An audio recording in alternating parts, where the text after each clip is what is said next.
In tonight's story, we'll hear how a woman called Kate moves to a picturesque coastal town in New England to start a new life. She meets a handsome cafe owner, and over shared cups of coffee, their relationship gradually develops into one of love. I'm your narrator, Jack Bear, and this is Love Over a Cup of Coffee by Gillian Rogerson. Kate Miller stood on the porch of her new home and checked the time again. Where was the removal company? They should have been here by now. She had phoned them several times but had only got their answering service. Yes, the coastal town of Chestnut Cove in New England was somewhat challenging to find, and she had only stumbled upon it by accident a few months ago. But she had given detailed instructions to Bob, the manager of the removal company, and he had nodded in complete understanding and said they would easily find it. In addition to giving Bob her phone number, Kate had passed on her email too. But as yet, there had been no messages from the elusive Bob and his team. As they were due 3 hours ago, Kate assumed they had become lost somewhere along the road. Or perhaps they had stopped for a break at a roadside diner. The team certainly deserved one. They had worked incredibly hard at removing her belongings from the 5th floor of her New York apartment. They hadn't even complained when the elevator stopped working within 10 minutes of their arrival. Kate paced up and down the wooden boards of the porch. She phoned Bob again. She hoped he was okay. He didn't answer. Kate put her phone away. She had every confidence the removal van would turn up at some point. Until then, she would keep herself busy looking around her beautiful new home. Kate looked towards the trees which surrounded the front lawn. The leaves were tinged with reds and yellows, and a couple of them had already fallen onto the soft grass. Kate had never had a garden before, and was looking forward to working out what to do with it. The friendly estate agent had assured her the garden was low maintenance. And in fact, bulbs had been planted by the previous owners, and they would bloom effortlessly throughout the coming seasons. The garden at the rear was just as charming and had the addition of a delightful view of the ocean not far away. Kate went into her house and took a deep, relaxing breath. Even though there wasn't a stick of furniture in it yet, the building felt like home. She recalled the first time she had seen the house, and as she'd walked around the light and airy rooms, Kate had easily imagined herself in each one and feeling completely at home. There was an open fireplace in the living room, and she pictured herself snuggled up in a comfy armchair next to the open fire, watching the flames flicker and dance whilst the snow fell softly outside. And in the summer, she would host garden picnics for her friends. Kate continued walking through her house, her smile growing bigger with each room she entered. She had taken a big leap of faith by leaving her apartment and the familiar city behind. But she reckoned that sometimes you had to take a big leap and let yourself fly into the unknown. She entered the kitchen and took in the beautiful pale blue units that reminded her of the ocean. She stepped into the back garden, closed her eyes, and heard the faint sound of the waves washing upon the sand of the nearby cove. It was such a peaceful sound. Kate stayed there for a little while, basking in the never-ending song of the ocean. She opened her eyes and checked her phone again for messages. Still nothing. A word floated into her mind. Coffee. She needed coffee but didn't have the means to make any yet. Kate knew there was a café in the town. The estate agent had mentioned the cafe to her and said she wouldn't get a better cup of coffee anywhere else in all of New England. When she'd driven past it earlier, Kate had seen people sitting outside at wooden tables and taking in the ocean view. Perhaps she could buy a cappuccino and take a seat in the fresh sea air, too. Also, she would have a view of the main road and see Bob if he drove past. Kate locked her door and strolled the short distance to the cafe. As she walked along the coastal road, she looked towards the ocean. Rays of sun danced over the water, making it glimmer and twinkle. A small hill that swept down to the cove had a couple of benches placed at the top of it, and Kate imagined the view from the seating areas would be utterly wonderful. Kate walked along the main street. As she passed the shops, she noticed the delightful eclectic mix of merchandise that was on display in the windows. Old-fashioned toys were placed next to modern electronic devices. Homemade quilts hung over the back of elaborately carved chairs. A sweet shop proudly proclaimed it sold toffee made from locally sourced maple syrup. Kate arrived at the cafe, but she was so lost in thought that she didn't realize the cafe was closed until she tried the handle and found the door wouldn't budge. Confused, she tried it 3 more times to make sure. It was definitely locked. She cast a glance along the row of shops next to the cafe and saw they were all shut up for the day. Kate checked her watch. It wasn't that late. She was used to establishments being open whenever she needed them, especially when it came to coffee. She sighed. Now that she couldn't have a coffee, she naturally wanted one even more. She rested her head against the glass window of the door and closed her eyes. She took some deep breaths. Everything was okay. Everything was all right. Her furniture would show up, and she would get a coffee at some point. Kate took some more deep breaths and felt much calmer, until the door she was leaning on suddenly opened and she fell into the arms of a man. Too stunned to move, Kate looked up into the dark blue eyes of the brown-haired man. He had a bemused smile on his face, and Kate silently admitted to herself it was a rather handsome face. "Hi," Kate said. "Hi."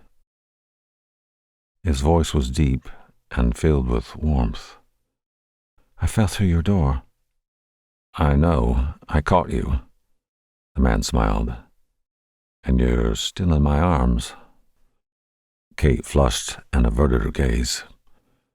She mumbled an incoherent apology as she freed herself from his embrace. When the heat in her cheeks had subsided, she took a step back and explained how she'd recently arrived in the town and the furniture hadn't turned up yet, and all she wanted was a coffee, but everything was closed. And did he know of somewhere else where she could get a coffee? Aware she was talking nonstop, Kate fell silent and looked intently at the doorstep as though it was the most amazing thing she had ever seen. "I can make you a coffee," the man said. Kate looked up at him. "I don't want to put you to any trouble." "It's no trouble. I'm Rick." He pointed to a wooden sign above the door which stated the name of the building as Rick's Café, as in the owner of this cafe. "I was about to make myself a coffee. I can easily make one for you, too. Is decaf okay?" Kate nodded and said thank you. She told him her name and was about to say she'd take her coffee to go, but he spoke first and suggested she take a seat on one of the benches that overlooked the cove and he'd bring her drink over. He said the sun was setting and she shouldn't miss her first sunset in Chestnut Cove. Kate thanked him again and walked over to the bench. She hadn't noticed the sky growing darker or the stars starting to appear. It wasn't always something you noticed in the city. She sat on the bench and noticed it was still pleasantly warm from the sun. The air was fresh and clean, and the soothing sound of the ocean was calming. A few minutes later, Rick brought her drink over along with a warm pastry with the explanation that he thought she might not have had time to eat yet. Touched by his kindness, Kate confirmed she hadn't eaten since leaving New York. She offered to pay for the refreshments, but Rick refused and said it was his way of welcoming her to the town. She looked into his dark blue eyes and found herself unable to look away. Rick returned her gaze, and neither of them spoke for a moment. It felt like they'd known each other before somehow, but that was impossible because they only just met. Kate broke the spell by speaking first. Finding some courage that she didn't know she had, Kate invited Rick to sit with her for a while. She said she'd love to know more about the town and wondered if Rick had lived there long. Rick let out a light laugh and said he'd lived there all his life. His family had been some of the first founders of the town. As he sat next to her, he asked Kate if she knew the story of Chestnut Cove. Kate said, "I had a little look online, but I only know a bit about the town's history." Rick frowned. "Online?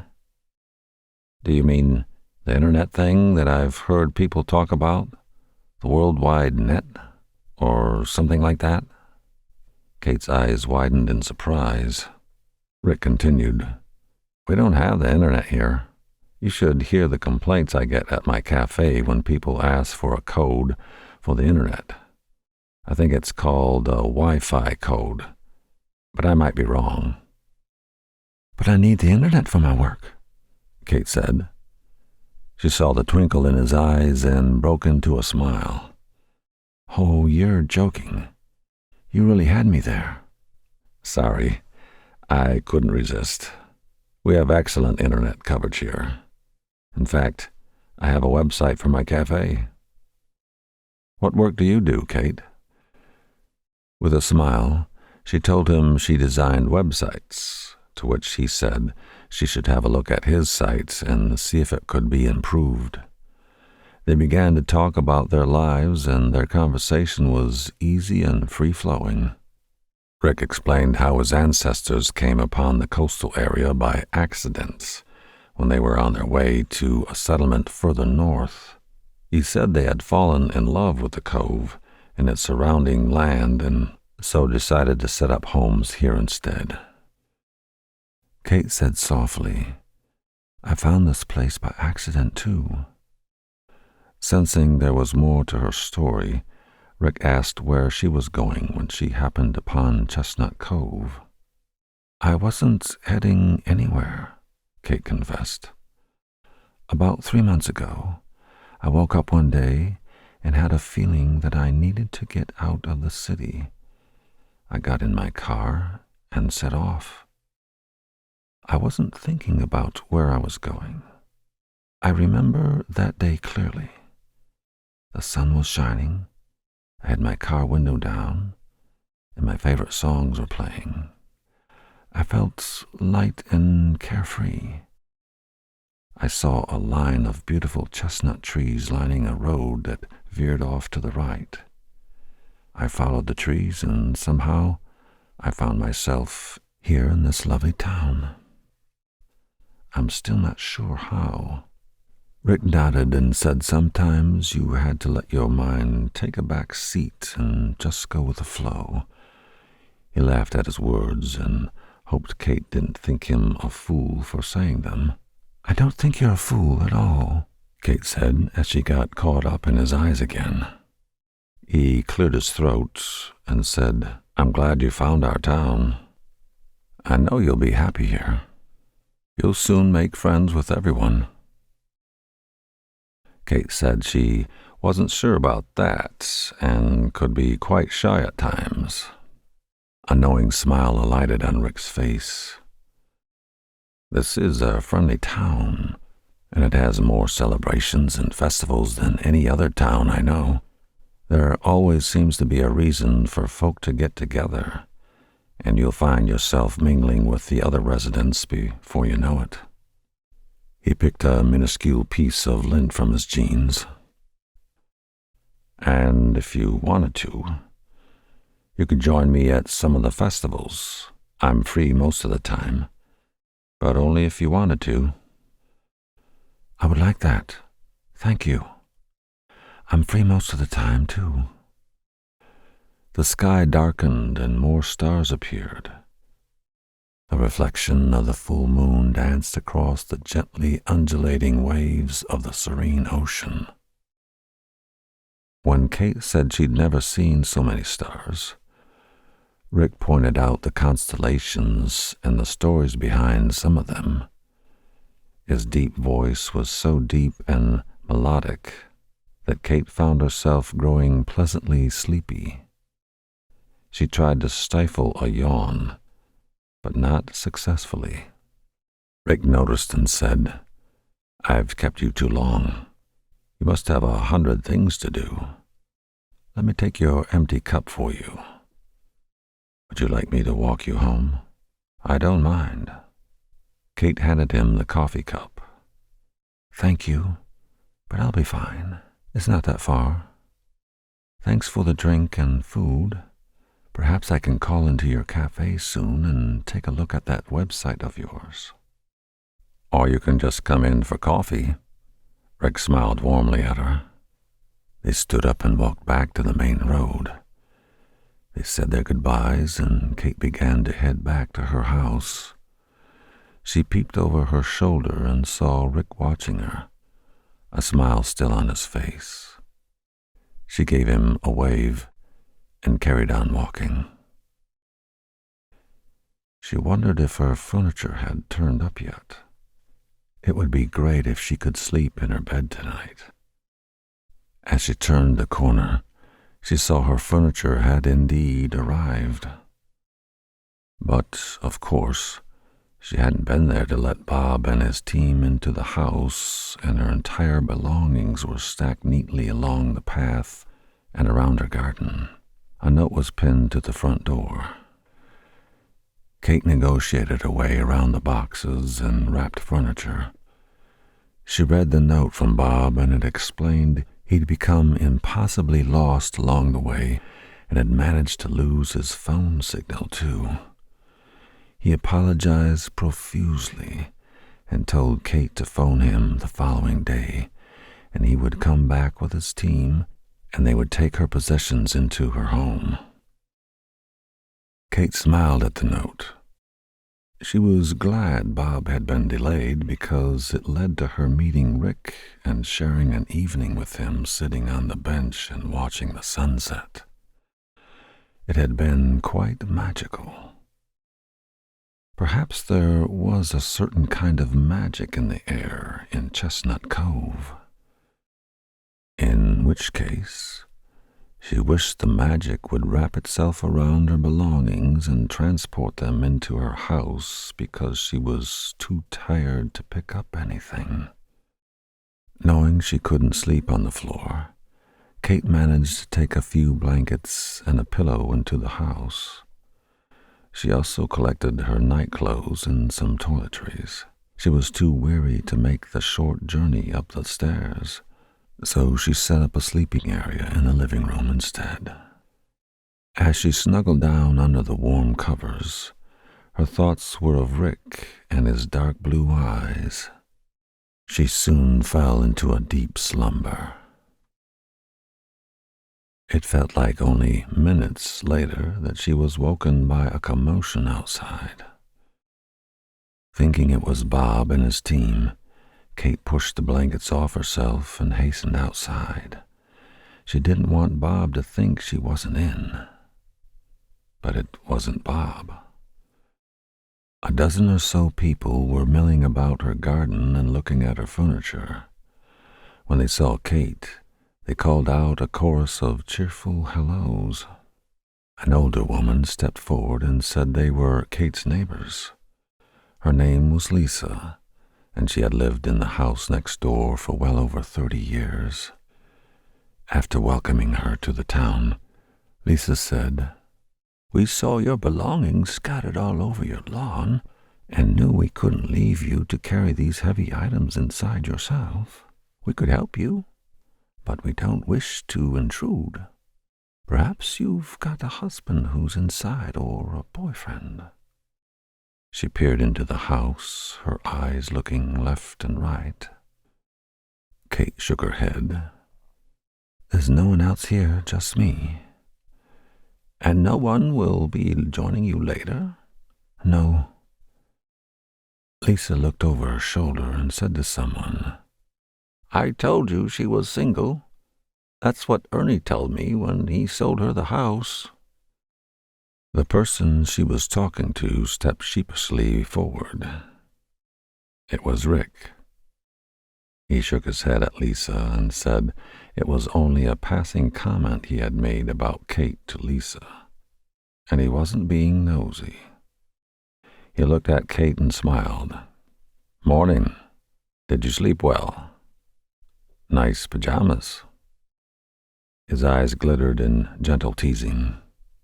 "I brought you a coffee." With as much dignity as she could manage whilst wearing pajamas with pink flamingos on them, Kate walked barefoot towards Rick, collected her drink with gracious thanks, and then returned to her front door. Lisa asked if Kate needed their help getting her belongings into the house. Kate said that would be lovely, and as soon as she located her kettle, she would make everyone a drink. "No need for that," Lisa replied. "Rick will take care of the hot drinks. It'll give him an excuse to keep coming back here." Rick rolled his eyes good-naturedly and said he would return shortly with supplies. It didn't take long for her new neighbors to take Kate's items into her home. They even put everything in the correct rooms as shown by the labels on the boxes. Kate phoned Bob and explained he didn't need to return. He was full of apologies, which Kate swiftly dismissed and said it hadn't caused her any problems at all. And in fact, everything had worked out well for her. Rick made various visits back and forth to her home, each time laden down with coffee. He also brought a selection of breakfast pastries and bagels. After an hour, he told Kate he had to open the café, but if she was free later, she should call in for a chat.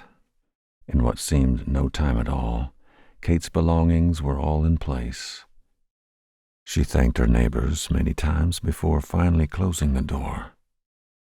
She sank into her wonderfully familiar armchair and closed her eyes. She didn't keep them closed for long. She had already thanked Rick for his invaluable help, but realized she hadn't paid for anything.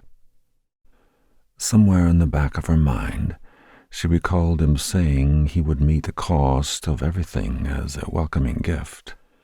But it had been a busy morning, and perhaps she had misheard him. She grabbed her bag and left the house. The sun was shining brightly, and her new neighbors waved to her from their front gardens. Kate had a spring in her step as she walked along. Kate soon reached the cafe and went inside. The mouth-watering aroma of freshly brewed coffee and cooked food scented the air. A handful of people were sitting at small tables. Some were absorbed in their breakfasts, and others were chatting quietly over steaming cups of coffee. Rick stood behind the counter with a folded tea towel thrown casually over his shoulder. He looked her way, smiled broadly, and told her to take a seat. Even though there were a couple of spare tables near the window, Kate took a seat at the counter. She brought up the subject of the bill and reached for her purse. But Rick refused to take any payment and said it was entirely his treat. Kate was about to offer to take him out for a meal as a thank you, but her courage failed her, and instead she asked him more about the cafe and how long he'd worked there. "All my life," he replied. "It was set up by my great-grandma and has been passed down through the family. I have some of her original recipes and still use them now and again. As a newcomer to the town, I'd love to make something special for you. What kind of food do you like?" They fell into a discussion about their favorite kinds of food and discovered they had a lot in common. When customers came into the cafe, Rick asked one of his assistants to help them. As the morning progressed, Kate noticed more customers coming in and became aware she was taking up Rick's time. "I really must be going," she said. "I've got the house to sort out and work to do." Rick waved his hand around the room. "You can always work here if you like." His eyes twinkled in that lovely way that Kate was becoming familiar with. "We have the internet and free Wi-Fi." Kate laughed and said she might just do that. And that's just what she did. As the days progressed, Kate fell into a routine of working from home in the mornings and then taking herself to Rick's cafe for the afternoon. He was always delighted to see her and kept a reserved sign on a table that was snuggled in the corner of the cafe and next to the window. He said it was the best table in the cafe. Whenever he had a break, Rick would sit with Kate, and over a cup of coffee, they would chat about all manner of things. One day, when Kate was looking out of the cafe window at the changing colors of the leaves on a chestnut tree, Rick approached her table without his customary smile. Kate asked if something was wrong. Rick took the folded tea towel from his shoulder and absent-mindedly moved it from one hand to the other. He cleared his throat a few times, and then said, "Do you remember those community events I told you about? There's one coming up this Saturday. It's nothing special, but the folks around here seem to like it, and I wondered if, by any chance, you might be interested. And if you were interested, would you like to go with me?" He put the tea towel back on his shoulder. Kate smiled. "What's the event?" "Oh, didn't I say? Now, don't laugh, but it's a fall foliage tour. Every year, the town organizes a route through the trees when they are changing color. It's an impressive experience, but maybe it's not something you'd be interested in." His shrug was overly casual. "It sounds wonderful. I'd love to go." You would?" Rick's face lit up. "Awesome. Wonderful. Fantastic." They arranged times and agreed that Rick would drive because, as he eloquently pointed out, he wanted her to take in every moment of the beautiful foliage without having to negotiate unfamiliar roads. Saturday dawned and brought with it clear blue skies. Rick turned up at Kate's house in a restored open-topped car. He opened the door for Kate and said there was a blanket under the seat for her if the weather turned a little chilly later. He had also packed a flask of coffee for them to share. They followed the other residents as they drove out of town and along roads that were lined with trees wearing leafy coats of many colors. Kate looked around in wonder at the spectacular colors and said it was like an invisible artist had delicately daubed the leaves of every tree with an abundance of different shades. russet reds and burnished golds, buttercup yellows and pistachio greens, copper browns and oranges in hues of apricot and marigold. Leaves floated free from the branches and swirled through the air before floating to the ground. Kate shared an awe-filled look with Rick. He nodded in understanding. No words were needed. As Kate and Rick reached the summit of a hill, they followed the other vehicles as they pulled into a viewing area and stopped. Kate asked why they were stopping. Rick replied, "You'll see. Come with me." They got out of the car. Rick led Kate over to the side of the parking area and stopped. They were above the trees now. Kate's breath caught in her throat. Before them laid a multicolored carpet of leaves that stretched out for miles and miles. A gentle breeze traveled through the trees and created a soothing melody of rustles and soft whispers. It was an orchestra of fall foliage. Instinctively, Kate reached for Rick's hand and held it lightly. She said, "Thank you for showing me this. It's something I'll never forget." Rick reached over and plucked something from her hair.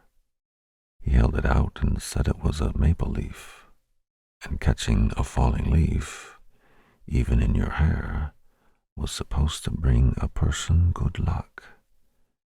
He gave it to Kate. She tucked it into her pocket. They stayed a while, taking in the view before heading back to Rick's car. They spent a few more hours driving along the roads and admiring the leafy landscape before heading back to town, where food-laden tables had been set up in the town square and autumn-hued bunting was strewn between trees. Benches were festooned with fairy lights. Rick explained it was a celebration to mark the changing season.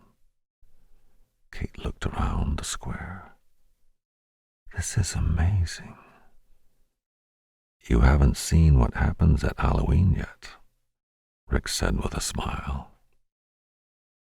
A week later, Rick invited Kate to the Chestnut Cove Halloween Festival.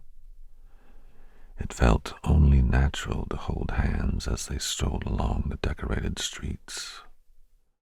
Illuminated pumpkins and jack-o'-lanterns were everywhere and gave the town a cozy glow. Delicate strings of orange fairy lights wound around trees and lampposts. Giggling children dressed in colorful costumes jogged joyfully at the sides of their parents as they went trick-or-treating from one house to another. Games had been set up in the main square, including the ever-popular one of bobbing for apples.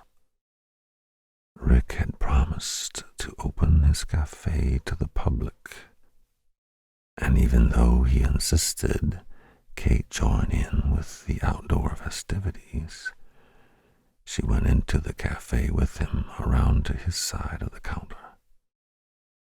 She took off her coat, rolled up her sleeves, and pronounced herself ready to serve customers.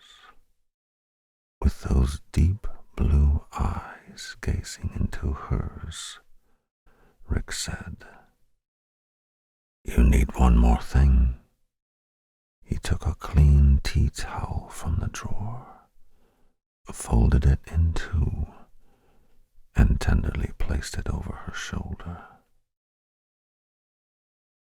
The evening's festivities continued, and by the time the last customer had left the cafe, Kate and Rick were ready to sit down for a well-earned rest.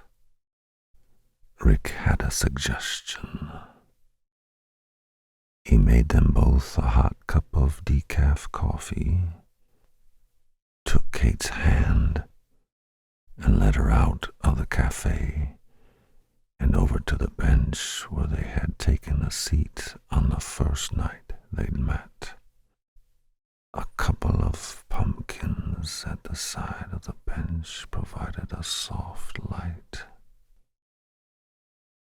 Rick sat next to Kate, handed her a coffee, and said there was a magical feel in the air tonight. Kate agreed and said she'd felt that way ever since she'd arrived in Chestnut Cove. They moved closer together. Kate rested her head on Rick's shoulder. As they gazed out at the dark ocean, gentle wisps of steam rose from their coffee cups and drifted upwards into a sky that was blanketed with